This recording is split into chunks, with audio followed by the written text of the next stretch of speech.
Well, it's time for another Gardening Week video, and I'm really happy this week. Extra happy, in fact, because I'm pretty much always happy, because I've finished, I think, planting the allotment for spring. Now, you're never finished as a gardener, because there's always new things happening as you're clearing beds and things like that, but you know, pretty much 95-97% done. Just got a few onions to go in a few weeks time, but other than that, it's kind of put your feet up and relax time until May, which is really nice.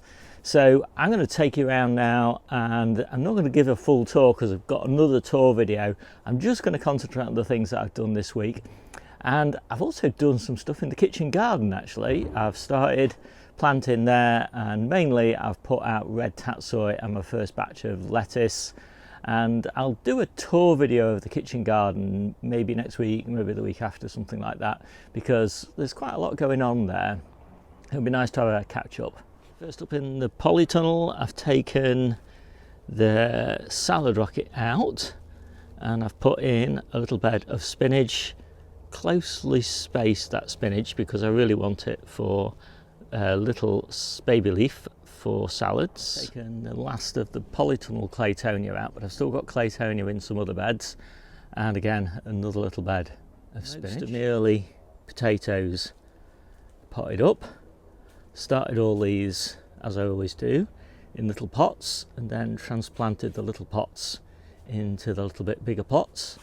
And you'll notice I've used all these little pots here because we're not eating as many potatoes, and a bigger pot like this is probably too many for us to eat in a week. So basically we've got weekly harvest tubs now.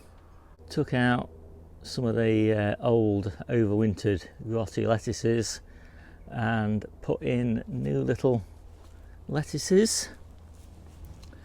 I know, lettuces following lettuces. I'm not very good really at crop rotation.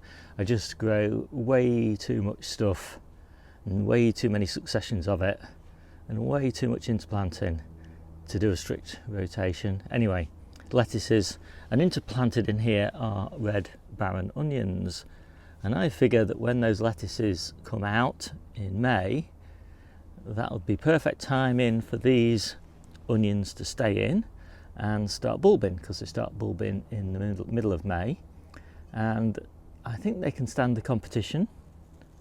So yeah, it's going to be nice to have onions growing in the polytunnel. In fact, it's going to be a recurring theme because I'm going to grow a lot of alliums in this polytunnel over summer and harvest them all by August, and then get the whole polytunnel sort of replanted with Asian greens in August and take all those out in October. So next up, I've got my first little batch of celery in here, and I've got 3 more of these well advanced celery plants just to go in down there when I harvest those few salad onions. And then I'm pretty much planted in here. As you can see, I've got more alliums, all that lovely garlic in between those lettuces as well. So I've just put this Envirotect kind of fleece over my red cabbages and lamb's lettuce. I did have traditional fleece over here, but it was just way too damp underneath it, and all of the lamb's lettuce all rotted, so I had to take all that out. But this stuff is lovely. I much prefer it to fleece. Obviously it doesn't drop anywhere near as much microplastic as fleece does. You can see through it, and it lasts way longer, and the airflow through it is way better. As you can see, it's much more porous. It's not quite as warm, but it's still pretty warm. I use it a lot. It's a little bit more expensive than fleece, but I really like it. I've got my first nematodes down for slugs. I've got a lot of slugs moving around at the moment, not doing too much damage, but yeah, certainly moving around, so good to get those under control. And I've taken all the tops off my carrots. So the carrots are still all in here, still lovely condition. I don't need them to grow anymore, they're plenty big enough. What I don't want them to do is go to seed on me. And I also don't want them to shade all these lettuces too much, because I want to eat these lettuces between now and early April, because this is the onion bed, so all this lot has got to be harvested in the next 2 or 3 weeks. And I've done the same in this bed, took all the tops off, and in that bed. So yeah, I mean, I always take the tops off in sort of November, December time, and that just tidies the beds up no end, reduces the slug problems and all that. But it's good to do it in spring as well. Effectively, it's just like harvesting them and sticking them in compost. I've got loads of spinach and I don't quite need it all, so what I've started to do is take out a few spinach plants and put calabrese in their places. I don't want too many plants in though, too many calabrese, because there's only so much I can eat, and it all needs to be eaten by the time we put the peppers in May. Finally, back to another spinach bed. I'm going to take these plants out. I just twist them out like that, and in these gaps here I'm going to put parsnip seeds, and I've got some that are chitted, so they're all ready to go.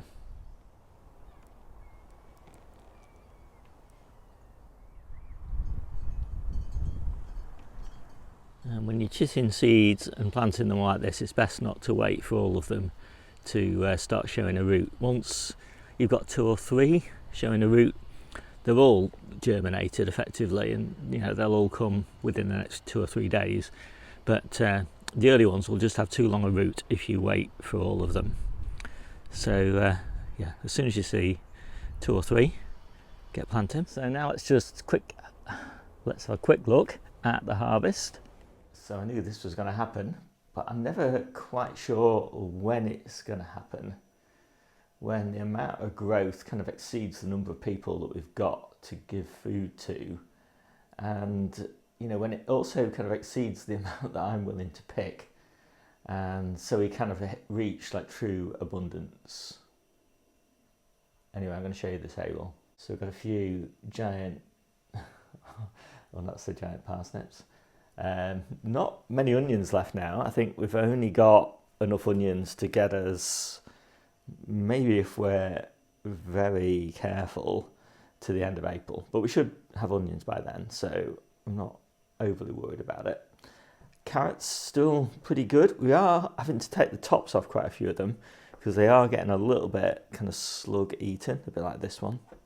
But I left that one in just to show you.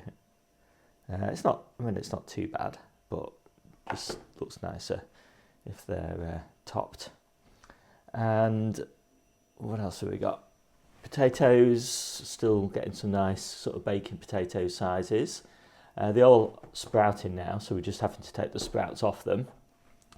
And yeah, it's been pretty mild, I'd say. And so the potatoes are sprouting just that little bit earlier in their tubs. Beautiful purple sprouting broccoli, really first class. And I've got loads of tubs of that. So I've got 4 tubs, and I've mixed up flowering cabbages and flowering kale and purple sprouting broccoli in the tubs. And we've got field bean tips, quite a lot of field bean tips, and a lot more coming as well, because we kind of got a later succession of those.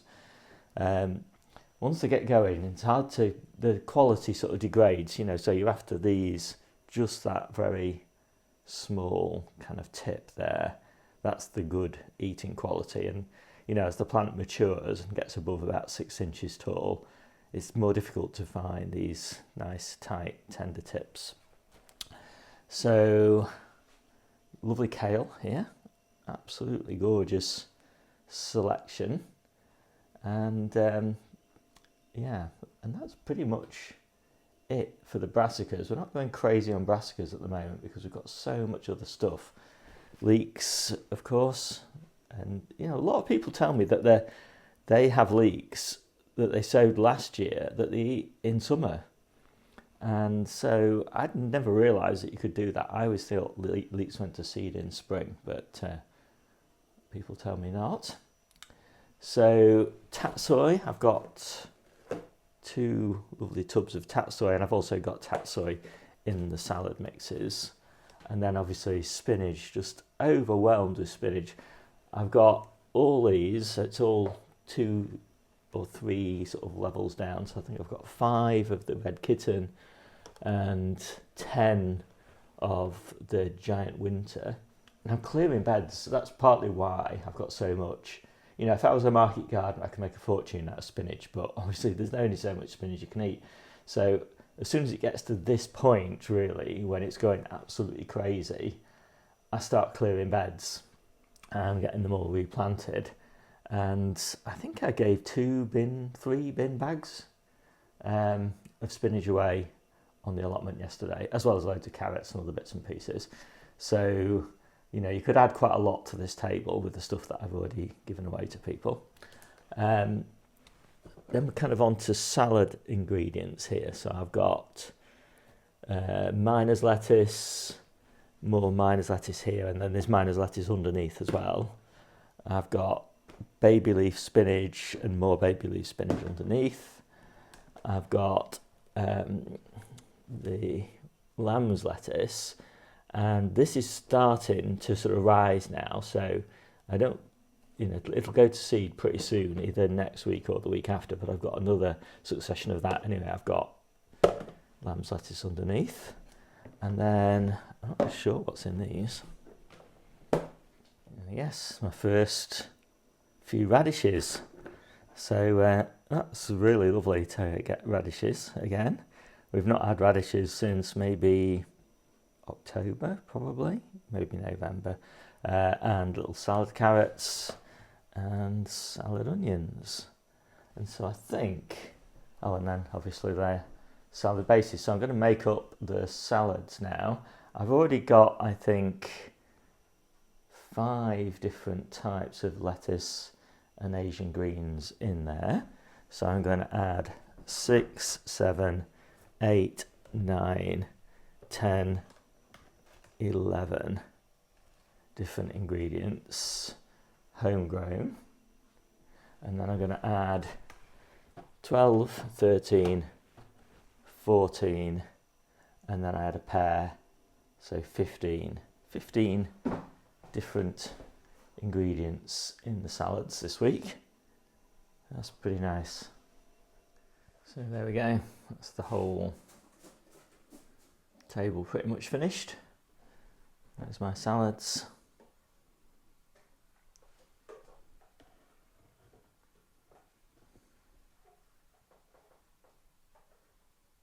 So hope you like this quick video. My name's Steve, this is the Seaside Kitchen Garden and Allotment channel, and I'll see you soon.